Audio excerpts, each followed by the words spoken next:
మిమ్మల్ని నేను సో బయట నాకున్న సోర్స్ కానీ కొంతమంది అంటున్న మాట ఏంటంటే మీకు సెలెక్ట్ అవ్వలేదు మీరు కానీ మిమ్మల్ని టీఆర్పీ కోసం ప్రోమో కోసం వాడుకున్నారు, మీకు సెలెక్ట్ అయ్యారు అవ్వలేదని మేలేదని వచ్చిందా, డైరెక్ట్గా ఫోన్ చేసి స్టేజ్ మీదకి రండి అని పిలిచారా, ఏం జరిగింది అంటే మిమ్మల్ని టీఆర్పీ కోసం వాడుకున్నారు, మిమ్మల్ని సెలెక్ట్ చేయొద్దు అని వాళ్ళు ముందుగానే ఇంటెన్షనల్గా ఉన్నారు కానీ మిమ్మల్ని తీసుకెళ్తే అగ్ని పరీక్షకు బజ్ వస్తుంది. ఇప్పుడు చూడు మీ చుట్టూ ఇన్ని వివాదాలు నడుస్తున్నాయి, మనం డిస్కషన్స్ పెడుతున్నాం అంటే వాళ్ళ గురించి ఒక ట్రాక్షన్ వస్తుందని మిమ్మల్ని పిలిచారు మీరు సెలెక్ట్ అవ్వకపోయినా అని అంటున్నారు, నిజమేనా? సార్ నిజంగా చెప్తున్నా, నేను సెలక్షన్ కాకపోతే గ్రూప్ డిస్కషన్లా పీజీలో నన్ను ఎందుకు ఒప్పుకున్నారు సార్? ఆ మేడమే సెలక్షన్ చేసింది, సూపర్ బాబు నువ్వు అన్నది. వాళ్ళు అందరూ అన్నాక ఈయన స్టేజ్ మీకు పిలిచి అవమానించారు సార్, వాళ్ళు నాకు ఒప్పుకున్నారు సార్. ఇది మాత్రం నవదీప్ చెప్పేది 100% అబద్ధం సార్. లేకుంటే సార్ ఒక్కటి చెప్తున్నా, నేను స్టేజ్ ఎక్కి స్టార్టింగ్ నుంచి లాస్ట్ వరకు ఏం మాట్లాడినా ప్రతి ఒక్కటి వీడియోని రిలీజ్ చేయమని సార్. ఎవరు తప్పు ఉందో మీరే ఖండిస్తున్నారు. ఓకే, ఒక్కసారి లైన్లో ఉండు బాలు.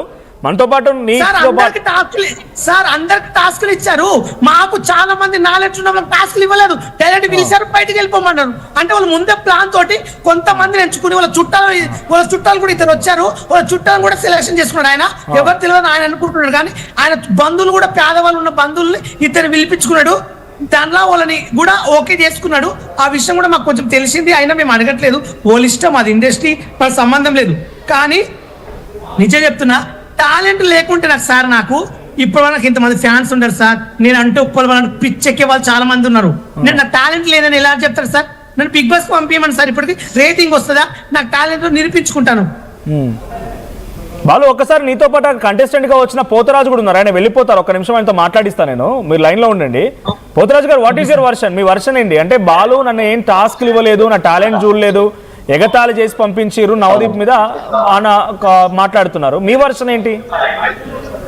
సేమ్ నాకు లిటరల్లీ అదే జరిగిందన్న. నేను స్టేజ్ మీదకి వెళ్ళాను అరౌండ్ 11:45కి పిలిచారు నన్ను. సో వాళ్ళు మొత్తం ప్యూర్ మార్నింగ్ నుంచి చేసి డల్ ఉన్నారు. ఇప్పుడు మనం మార్నింగ్ నుంచి డ్యూటీ చేసి 10 మందిని చూసి రకరకాల క్వశ్చన్లు అడిగి ఎంతగానో డల్ అవుతాం. నేను అదే ఫేస్ చేశాను. ఫేస్ చేసిన తర్వాత నేను వెళ్ళి అంటే జోష్ క్రియేట్ చేద్దామని హలో నవదీప్ అన్న నమస్తే అని చెప్పి కొంచెం అక్కడ జోష్ క్రియేట్ చేశాను. అందరూ ఓకే నవ్వారు, యాక్టివ్ అయ్యారు. అక్కడ అయిపోయిన తర్వాత చీమికి గారు నాతో వచ్చి నన్ను బిగ్ బాస్ లో చూసావా అని అడిగింది. బిగ్ బాస్ మేబీ సీజన్ 3 అనుకుంటా, నేను మేబీ చూడలేదు అని చెప్పాను. బిగ్ బాస్ లో నీకు నచ్చింది నా గురించి చెప్పు, పొగుడు అంది. బిగ్ బాస్ లో నేను చూడనప్పుడు నేను ఎలా పొగుడతాను చీమి గారు చెప్పండి. One more thing, Bigg Boss policy ఏంటి? ఏదున్నా స్ట్రైట్ గా క్లియర్ గా ముక్కుసూడిగా మాట్లాడడం అనేది బిగ్ బాస్ పాలసీ. సో నేను నా క్యారెక్టర్ కూడా అలాంటిదే. సో నేను ఏదన్నా మొక్క మీద మాట్లాడా, మిమ్మల్ని చూడనప్పుడు నేను పొగడను అని చెప్పేసి అంటే స్టేజ్కి వెళ్ళిపోయింది అన్న. స్టేజ్కి వెళ్ళిపోయిన తర్వాత స్టేజ్కి వెళ్ళిపోయి బిర్రగా ముఖం పెట్టి ఏంట్రా వెళ్ళిపోతున్నా సరే అక్క రాక ఎందుకు పిలవరా అని చెప్పేసి రిక్వెస్ట్ ఎందుకు అని అడుగుతుంది. ఓకే వీళ్ళు రిక్వెస్ట్ చేయాలి కదా అని రిక్వెస్ట్ చేసి పైకి తీసుకొచ్చా, వెళ్ళి నవదీప్ గారి జడ్జిమెంట్ తీసుకురారా అని చెప్పింది. అంటే నవదీప్ గారి జడ్జిమెంట్ వెళ్ళి పెట్టుకుంది, హోల్డ్ లో పెట్టుకుంది, కూర్చుంది. నవదీప్ గారు నన్ను అడిగారు, పోతరాజు నీ గురించి చెప్పండి. నా గురించి పోతరాజు విజయవాడ దగ్గర దేశం గ్రామంలో నాది మిడిల్ క్లాస్ ఫ్యామిలీ, నేను ఒక యాక్టర్ అవ్వాలి నా కోరిక, ఇట్లా ఫోన్స్ నా ఫ్యామిలీ బ్యాక్గ్రౌండ్ మొత్తం చెప్పాను. అంటే ఒక నా గురించి చెప్పమన్నా చెప్పాను. సో నేను ఎందుకు బిగ్ బాస్ వెళ్ళాలి అనడానికి రీజన్ కూడా చెప్పాను. నాకు తల్లి అంటే చాలా ఇష్టం అన్న. ఆ తల్లి నన్ను ఎప్పుడు లైఫ్ లో ఇంతవరకు ఇంటి చేయి నా పక్కన చేసి వీడి చేసి కోరిక కోరలేదన్న, నా లైఫ్ లో కోరిక కోరలేదు. అలాంటి తల్లి ఎవరి త్రూనో బిగ్ బాస్ మీ ఓడిని ట్రై చేయొచ్చు కదా అని మాట్లాడి, ఎవరితో కదా మా చెల్లి టీవీ చూస్తుంది పక్కింట్లో, చూసి అడిగింది టీవీ ట్రై చేయొచ్చు కదా, బిగ్ బాస్ ట్రై చేయొచ్చు కదా, నాగార్జున గారు సామాన్యులకు అవకాశం ఇస్తున్నాడు కదా, మనం కూడా సామాన్యులే కదా, ఒకసారి ట్రై చేస్తాను అన్న అంది. ఏంటంటే నా లైఫ్ లో ఎప్పుడు అడగలేదని అమ్మ కోసం డిసైడ్ అయిపోయి అన్న, అప్లై చేశా. అమ్మ అదృష్టమో అమ్మ బ్లెస్సింగ్స్, అప్లై చేసిన ఫస్ట్ టైం నాకు 3-4 ఇయర్స్ నుంచి అప్లై చేసిన అందరూ రిజెక్ట్ అవుతూనే ఉన్నారు. ఇప్పుడు రిజెక్ట్ అయ్యారు నాకు తెలిసిన ఫ్రెండ్స్ కూడా. నాది ఫస్ట్ టైం అప్లై చేసిన, ఫస్ట్ టైం సెలెక్ట్ అయింది, డైరెక్ట్ టాప్ 50లోకి వచ్చేసి అంటే గోల్డ్ డ్రాప్ త్రూ. ఒక్క నిమిషం బాలు మాట్లాడుతారు కానీ ఒక్క నిమిషం, అంటే ఆయన వెళ్ళిపోతారు, పోతరాజు వెళ్ళిపోతారు, ఆయన మాట్లాడించి ఆయన పంపించారు. ఇంకొక విషయం సార్, నేను ఏమంటే నవదీప్ గారికి నేను నచ్చలేకపోయింటా, ఆయన రెడ్ లేపిండు. బిందు మాదిరి గారు అభిజిత్ గారు గ్రీన్ లేపుతుంటే రెడ్ లేపమని చెవులో చెప్పి ఎందుకు ఆపించారు సార్? ఆయనకి ఏం అవసరం ఉండే? నవదీప్ గారికి ఏం అవసరం ఉండే? మీరు వీడియో చూడండి, మీ జెన్యునిటీ నాకు నచ్చింది ఉప్పల్ బాలు, మీ జెన్యునిటీ నాకు నచ్చింది బాలను గ్రీన్ లేపుతుంటే లేపకుండా చేశారు సార్ నవదీప్. ఓకే రాజు మీరు కంటిన్యూ చేయండి. బాలు మీ దగ్గర అన్న, మాట్లాడుతున్నానే అన్న, రాజు so వెళ్ళిపోతాడు. అలా జడ్జిమెంట్ అనేది ఆవిడ అది ఆ కాగడం అనే జడ్జిమెంట్ ఇచ్చే కాగడం అనేది తీసుకుని తన దగ్గర పెట్టుకుంది. నేను ఇలాగే ప్రాసెస్ చెప్తూ ఉన్నా.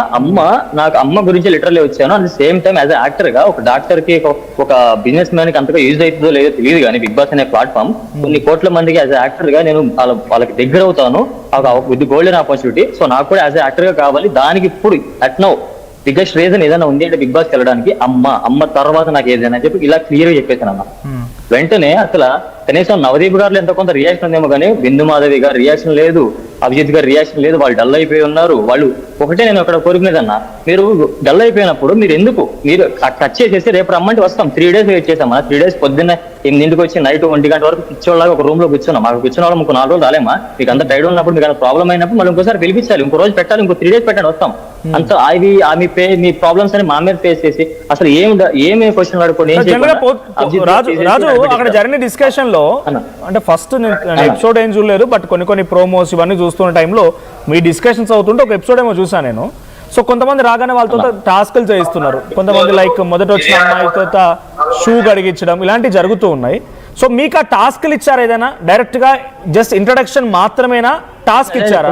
నేను అదే చెప్తాను. ఇంట్రడక్షన్ అయిన తర్వాత అమ్మ గురించి వెళ్ళాలనుకుంటున్నారు, సేమ్ టైం యాజ్ యాక్టర్ నా గురించి వెళ్ళాలనుకున్నాను. కానీ వెళ్ళి అమ్మని చూస్తాను బిందుమాదేవి గారు రెడీ తీసి ట్రైన్ పెట్టారు, అభిజిత్ గారు రెడీ ఇచ్చారు. సో ప్రదీప్ గారు ఇవ్వాల్సిన ఏదైతే ఉందో ఆ జడ్జిమెంట్ అనేది ఈవిడ శ్రీముఖి ఇచ్చింది. ఎందుకు ఇచ్చింది? నేను ఫస్ట్ పొగడలేదని మనసులో గ్రజ్జ పెట్టుకుని అది ఇచ్చింది. ఇప్పుడు ఆవిడ ఇవ్వాల్సిన అవసరం కూర్చున్నాడు కదా.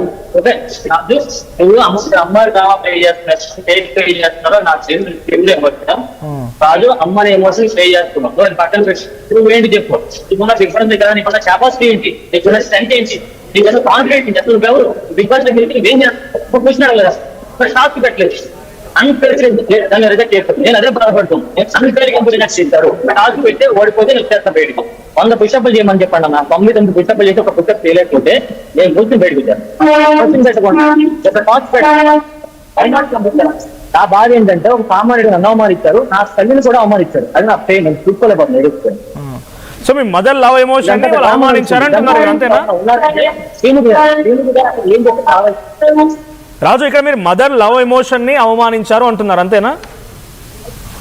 అవునప్పుడు అదేమో క్రిక్ లాగా లేకపోతే ఫేక్ ఎమోషన్ లాగా అనిపిస్తే రాజు అది అందరూ చెప్తున్నారు అమ్మ గురించి వెళ్దాం అనేది పక్కన పెట్టి బాబు నువ్వు ఎవరో చెప్పరా బాయ్, బాబు కూడా అవసరం నువ్వు ఎవరో చెప్పరా బాయ్ అంతే చెప్తా. నా గురించి చెప్తాను, నా టాస్క్లు చెప్తాను. నేను చూపించడం నా స్ట్రెంత్ చూపించడానికి రెడీగా ఉన్నాను. ఫిజికల్ గా నేను ఏంటి, మెంటల్ గా ఏంటి, టాస్క్ ఇచ్చుకున్నా. శ్రీముఖి గారు నామినేట్ చేసి చూపించాడు, టపటప చేస్తాను. నేను అన్నిటికీ రెడీగా ఉన్నా, ఫుల్ కాన్ఫిడెంట్ గా ఉన్నా.